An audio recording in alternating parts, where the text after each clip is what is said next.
l'uova, col pane, non di dolce, col pane, come si facevano nei tempi antichi.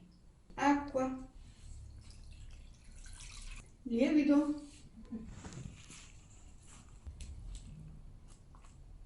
così si facevano nei tempi antichi.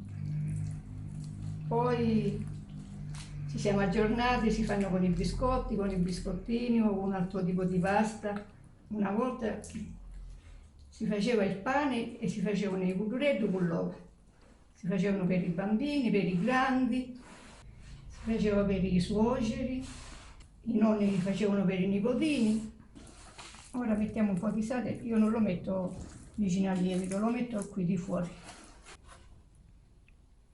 Ecco, e si lavora. Si lavora per bene questa pasta e poi la stiro sulla tavola e metto le uova, faccio le formine. Le cudure di pane poi si portano a tavola proprio il giorno di Pasqua? Veramente una volta il lunedì si arrivano. Ah, quindi a Pasquetta? Una volta se ne andavano tutti in campagna quando era una bella giornata, se il lunedì di Pasqua, e si portava questa cuduretta con l'uova e non perdere la tradizione, perché alla fine ora i giovani vogliono l'uovo, tutti l'uovo di Pasqua vogliono.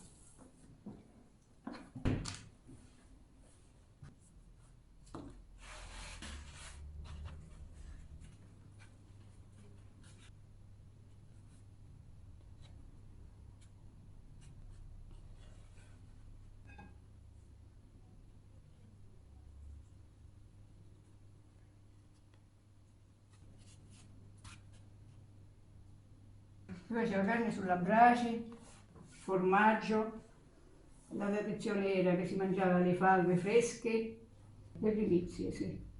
Nei paesi così l'uovo di Pasqua non si vedeva. Qualche agnellino di pasta di mandorle, ma no, l'uovo di Pasqua no. Facevamo le cudurette con l'uova e ci accontentavamo di quello.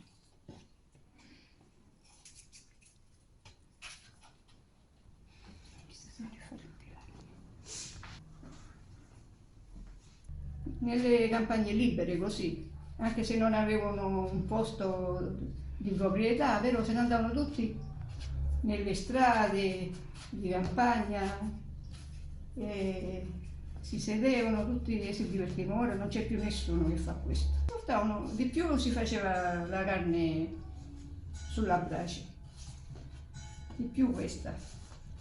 Tengo le coperte.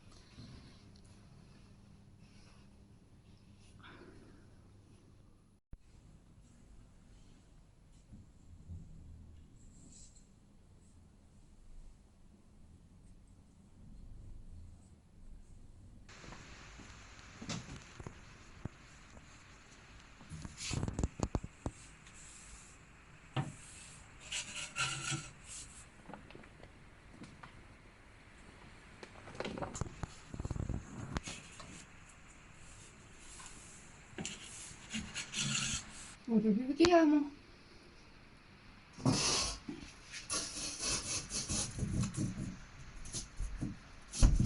Ce l'abbiamo fatta, nonna Carmela. Ce l'abbiamo fatta, ora vediamo il risultato. Quanto tempo dobbiamo attendere? Un altro pochino, 10 minuti e guardiamo, poi li lasciamo una mezz'oretta, meno di un'ora, perché sono piccoli.